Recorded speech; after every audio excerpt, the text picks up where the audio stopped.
This is my Kobo Clara color. I bought this just a few days before I moved back to Brazil. And now that I've had this thing for about a month, I have a few thoughts about this product. I'm still in love with it, but I can definitely see where the improvements are gonna come in when they announce its inevitable follow-up. The thing about e-readers is that they really motivate you to read more, and I have been reading up a storm on this thing. In fact, let's take a look here. Kobo has some activity tracking features. Actually, I guess it's far less than I actually thought. 15 hours, 3 books finished. Yeah, the distraction-free reading experience offered by an e-reader combined with the e-ink display that feels more like reading on actual paper makes it so that this is a great way to actually catch up on your reading. Before e-readers, I didn't read quite as much, and for that I'm thankful.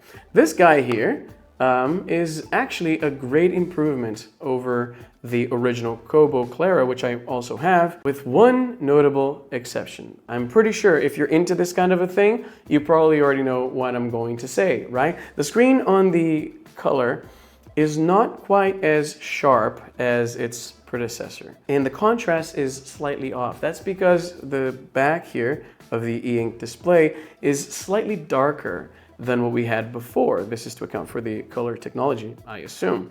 This means that the contrast is a little bit lower. Even at its highest brightness setting, it's not quite as sharp. And there's also a little bit of a grainy look to it. Overall, it's a fine reading experience, especially if you don't do what I did, which was to be constantly going back and forth between the two devices in order to fully appreciate what's different about them in order to make my first video. I find that now that I set my old Kobo aside and haven't looked at it in a while, this doesn't look quite as bad, although I remember what the other one looked like, and it's kind of like, I can kind of see it there still. It doesn't bother me. I don't regret buying it, but it's noticeable. One thing that really upsets me, and I'm not sure if I'm the only idiot who's gonna do this to their device, but the corners of the device are rounded, as you can see, but the bottom ones here, it's a little bit more round than this. This is a little bit more of a narrow, like, you know, corner. This one is a little bit more round, which means that trying to place the e-reader into its case upside down, say in the dark, like it was my case, will cause you to break the case ever so slightly. It still kind of works. I almost did it again. But because there's a slight fracture at the top of the case here, it doesn't really hug the device so nicely, so it's kind of like jutting out always. It's not a huge deal. It's still kind of, it's driving me insane. Speaking of the cover, Kobo, you guys really dropped the ball on this one. The quality, the build quality on this thing is kind of bad. I've only had this for a month and it already has a bunch of scratches, and the finish here on the corner is peeling already. It's just, it doesn't look great. And unlike, say, a leather case where this kind of damage would add character to the overall look, this just looks cheap, like it's falling apart way too soon. So that's a bummer.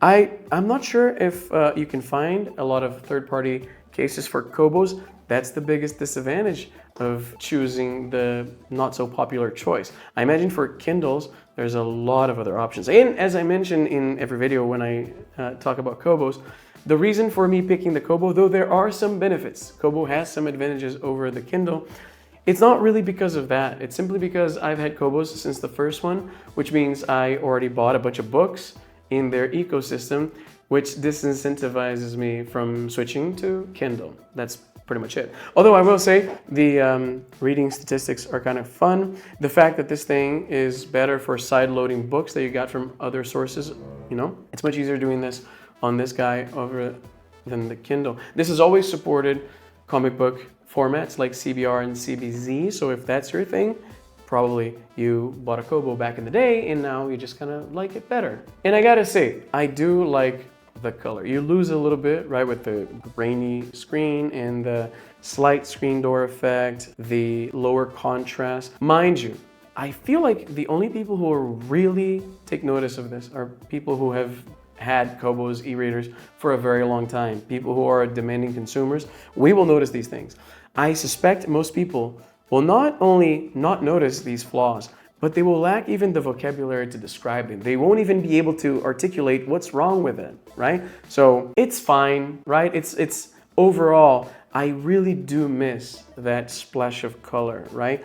I am, and I think I might have mentioned that in my first video, but I do like the aesthetic of the whole reading experience, because my older Kobo, the one without all these screen issues, the one in black and white, it's a very utilitarian device, right? There's no room for flair, for style, right? And I do like this. When the book is on sleep mode, I'm reading The Shrinking Man by Richard Matheson. Matheson? That's how you say the guy's name? I don't know. I'm not a huge fan. This is my first book of his that I'm reading.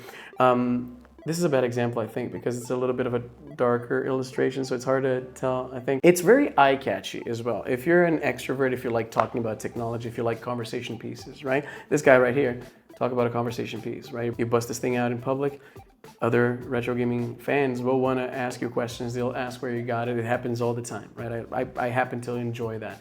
Something like this also draws attention because people don't expect to see color screen on an e-reader. So they're like, there's a color Kindle now? And I always say the same thing. No, this is a Kobo, but I suspect Amazon will likely put theirs out in the market very soon. And I suspect if I were a betting man, which I'm not, but if I were, I have the suspicion that the Kindle will not have the same screen issues. If they nail that, assuming that this is not an inherent flaw with the technology as it exists today. It could be that this is just what Color e-ink is like. So if Amazon puts a similar device in the market, it might share the same woes. So assuming they manage to figure that out, assuming they put something in the market that will be kind of like what the next Color Kobo will look like, I guess Kindle will finally have an ace up their sleeve when it comes to comparisons with the Kobo.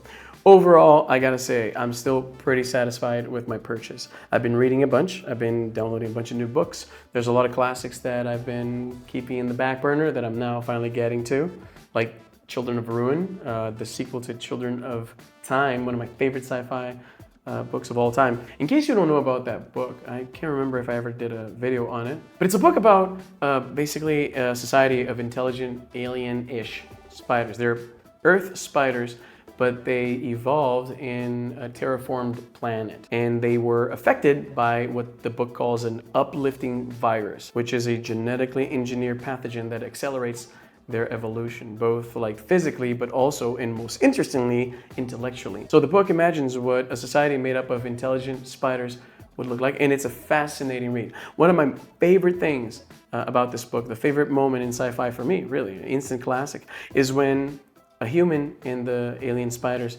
interact for the first time.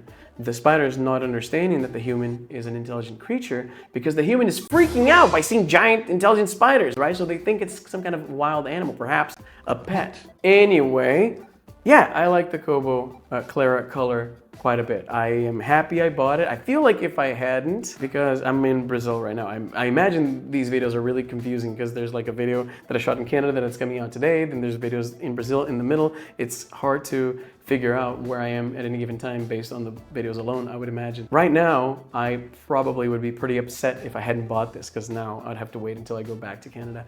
Electronics are very expensive in Brazil. I wouldn't buy something like this here, that's for sure. Anyway, what do you think? Did you pick up a Kobo Clara color as well? I want to hear from the people who maybe picked it up and couldn't overlook the screen issues and then ended up returning the device. So let me know. Anyway, that's all the time I have for today. I'm Izzy and I'm done.